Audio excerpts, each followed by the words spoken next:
Now that I've basically recovered from my bronchitis, I can talk to you about health. Basically, health as an asset that is unique and that is both non renewable and non transferable. So once you've lost it, it can be difficult or impossible to regain. And nobody can transfer or give their good health to you.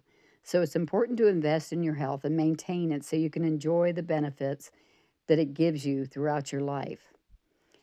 So, health is a form of capital, much like financial or social capital. It can be invested in, nurtured, and developed over time. But if you don't have the financial freedom, the mental mindset, and the free time to nurture good health, or the lifestyle that can make you feel secure about facing a physical crisis, what will you do?